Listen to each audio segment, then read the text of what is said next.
That's a lot of hot air in this room, man. It makes the mics not work. I don't know.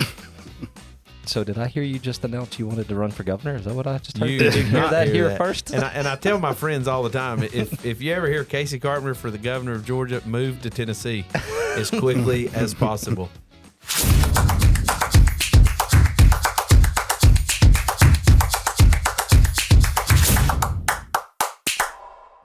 So I've always thought that, any kind of political role, that's got to be just overwhelmingly stressful. But you have dealt with other sorts of businesses and things that I would also think are stressful, such as the food industry. So just out of curiosity, like which one of those directions or something else that you're involved with, what do you think is the most like taxing on you? Like what's the hardest challenge that you have? I mean, the restaurant business by far. People laugh. I go to Atlanta and there are people like, man, we're working hard. I'm like, you guys have no idea what hard work is.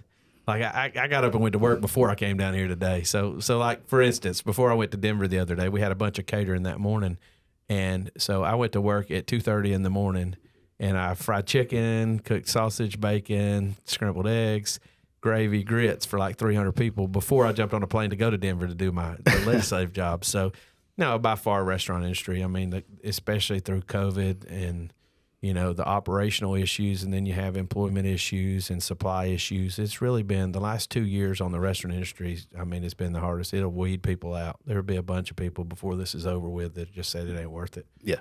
And I love to serve people. I mean, don't get me wrong. That's why I love the restaurant business, but it's been challenging. So when you got the Oakwood, was it in your family already, or you bought the Oakwood from somebody outside? Or? Yeah. So, all right. So the Oakwood closed in 2001. Gourmet Day Cafe bought the building, refurbed it, had a sandwich shop there, and then we bought the building from them. And when we bought the building, two good stories. When we bought the building, we talked to my aunt's family. She married into the Metcalf family who had it prior, and so we asked Johnny if it was okay if we renamed it the Oakwood, and he said absolutely. That was the first piece. The other piece was back in those days you could actually buy a building, and the owner of the building could take a second. So you literally had no money down. This was back in the no money down years. So I bought the Oakwood Café and got a check at closing for the prepaid property taxes. That is awesome. So I went into closing and walked away with a check for, I think it was like $1,500. Wouldn't happen today. And so and really it wouldn't happen. I mean, we was just the stars were aligned because we only had probably $35,000 to start that place. Man, and didn't need it for the building. We redid the flooring. My brother did that. And we bought a POS system. And that was the most important thing. I mean, that was the biggest purchase. It was $20,000 back in those days. We were the first restaurant in the state of Georgia to do tableside wireless order system.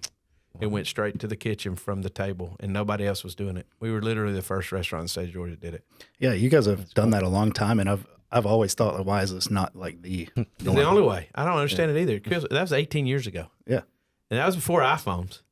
I mean, these other chain restaurants, they can afford it. It took both hands, the first one they had. Oh, yeah. It was awful. It was a Hewlett-Packard, like HP, and it had a wireless card in the top of it. And that things would break, and we didn't have money, so I was back there. I'd buy parts and be tinkering them, and it was like the back office was more of like a tech shop. It looked like our boys over here on I Specialize trying to work on the iPad, so we'd have the Hewlett Packards to make sure they actually worked. So it was interesting times. So the Oakwood brand though is like really old. Like when did that restaurant start the first time? So early 1910, 1920. Yeah. It was on Hamilton Street. A guy named Mr. Wood and a guy named Mr. Oak got together and started a restaurant. Oakwood. How about that? There is no way that's true. That's 100% true. That's 100. Yeah. So, and then I believe Mr. King, Steve King's dad bought it or family member had it, and then they sold it to the Metcalfs. It moved into the current location in 1946, I believe. Holy cow! Started on one side. Now the side that's the bathroom was actually at that point a theater. Theater burned.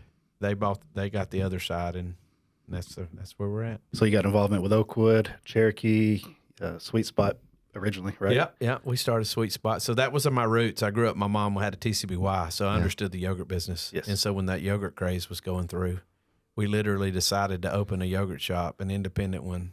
And like 30 days later, we had that thing opened. It was absurd. Like we remodeled that whole building, got machines in, and started a whole concept in like 35 days. Wow. Because we wanted to get it, because we decided in May, and we knew we had to be open in the summer. Like we were not going to open in November. That's a death trap. Yeah. So yeah, we blew and we got it. And we opened it up, and everybody loved it, and it was just a good success. And so then we tried to replicate that in more communities, and it just didn't work out. So. Huh. Do you still own it, or you sold it? No, right? we sold that. Brian and Denise Smith bought it. Some good friends of ours, and they've had it for a good while now. I don't even know how long, but they've really done a neat job. That what they did with that old Kurtz building's fantastic. So, it's one of my daughter's favorite places. yeah. There's not a week that goes by that she doesn't ask me about Sweet Spot. The best story is when my kids finally found out we sold it. So we hadn't told devastation. them. You're talking about the knife in the heart. So we pulled up, and they never had to throw their thing on the way or anything. I mean, they just go dip up. I pour yogurt in there and start eating it right at the trough. And so Julie had to warn them in the car, hey, guys, now before you start eating your yogurt, you need to put it on the scale. And they're like, why? Why not? Oh, yeah, Daddy sold the rest. Sold the Sweet Spot. Daddy like, did what? How could you? It's like, oh, there was almost mutiny in the car. So Still haven't been forgiven. no, it's a great story though. It's funny. That's good. So that's the restaurant side of things. That's what you've had going on. What about, either things coming up or just other sort of entrepreneurial ventures that you've had? What else have you got going on? I tell you that the best story I got is when I was in college. I first got down to Georgia.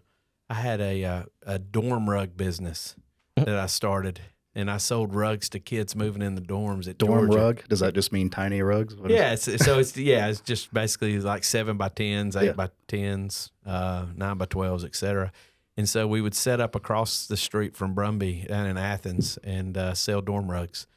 That was kind of my first real inkling into entrepreneurship. My goodness, what a great idea! You're from the rug capital of the world. Absolutely. So we had a great relationship with a guy, a friend of a friend, who would basically sell me the rugs on consignment. Yeah, I'd rent a Penske and load it up and drive down there, and then whatever I didn't sell, he would take back for like $2 to rewrap them if we messed it up or whatever. Mm-hmm. So it was a no-brainer deal. We sold, but I sold. I made like $15,000 one year. It's crazy. in a week. Yeah, I was about to say that's the weekend they move in too. That's not over the course of a year. As a 20-year-old, that's dangerous. Yeah. It was a good lesson though. So I thought, man, this much like the Sweet Spot, man, this works so good. Let's go somewhere else. So I talked some of my buddies into helping load up, and we took a trip out to Texas and tried to sell rugs at the University of Texas. And it's hot out there, and they don't like carpet's not important to them. I didn't know that till I got out there and didn't sell by like 20 rugs. I could have sold more rugs at the interstate at Carbondale than I sold in Texas. And I paid 5 guys to ride all the way out there, and 2 trucks loaded down with rugs, and we didn't sell anything. Please tell me the next part of the story is next year you went to the University of Michigan where it's nice and cold. No, I didn't go up north. I was afraid. That's the fear of going north. But I think that was the direction. I should have gone to like Purdue. Yeah, there you go. It just didn't work out. So it's a good lesson of just because something works in one spot doesn't mean it's going to replicate. Yeah. So, you learned that with the restaurant too. Yeah, I've learned that with By the time we had that capstone class, marketing class at UGA together, you had already like opened and closed the business, and I had no idea what I was getting into. Oh yeah. I've done so far ahead like of the curve. 6 times. Yeah, you name it, man. I've tried it. So I don't know. I just like to find ideas and run with them, see what happens. Carpentry's going to start construction next week. That's awesome. Yeah, so fill people in. What is that? So exactly. We're doing a 41 room boutique hotel right across from the Oakwood. Gonna be great. I mean, it'll be the highest end hotel in town for sure. Gonna be super. Gonna have a little historic design to it, but also obviously newer furnishings as well. But it's gonna be I call it's gonna be a gem of downtown. The crown jewel of downtown. So it's gonna be something where we get people to stay downtown and they spend money all over downtown. So it's going to be a great situation. I remember when Kasey bought that building, I had just walked through the bank. It was an old bank. So I had just walked through it probably 2 or 3 weeks before he put it under contract. I thought, my goodness, this thing just needs to be bulldozed. This is terrible. Yeah. Well, I was going to redo it, and I should have probably, because it was a lot cheaper to do that then than it is now. Yeah, no doubt. I had I had plans. I mean, we spent almost $100,000 on plans for that old building. Oh, we were going to do 31 rooms. But then we just kept talking about rooftop bar, and we were going to have to reinforce stuff, and it just finally we just tear it. Yeah, start over. It was pretty rough. And it wasn't nothing historical about it. I mean, we got so far as to demoing the whole building. I mean, we had to call in robots from Nashville to jackhammer all the old vaults out and everything. I mean, it was sunk cost. It was a pretty rough building. Yeah, it was. There were some smells and things in there that you just don't want to. It was funky. You don't want to have to smell that again. I don't know. You look back at it now and you're like, dang, third of the cost. It don't look so bad anymore. Yeah. But timing's everything. $3.5 million looks real good now. All Yes, of a sudden. it did. Back then I was like, man, $3.5 million. Dang. Now I'm like, whew, that'd be nice.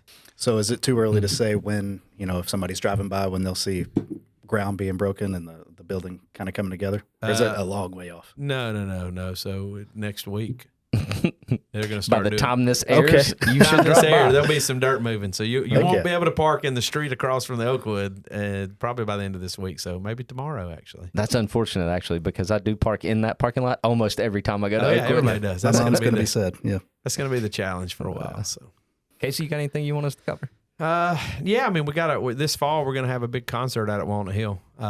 We haven't even talked about Walnut Hill at all. Let's hear about that. We're going to do a big concert out there October 29th. We're still trying to navigate who's going to be there. I was hoping we were going to get that announcement. This was going to be the place that was released. And I really wanted it to be too. We had some contracts out and we thought we had it secured, and then they backed out. Something else came up, I guess. Obviously, Dalton, Georgia's not number one priority on their tour list. Hey, it worked for Travis Tritt. I mean, we did some really cool stuff during COVID, so it'll be similar to that. It'll be a good time. So let's see. There was something else. Anything happening in Atlanta that is coming up in this next session? Yeah, I'm sure it will. I mean, I think everybody right now is just focused on elections and who's going to be your governor, who's going to be your lieutenant governor, secretary of state, senator, all that stuff. So all that stuff's kind of rolling around right now. Obviously, as a Republican, there's been a lot of we felt pretty good about our position with poor federal policies that would help our cause.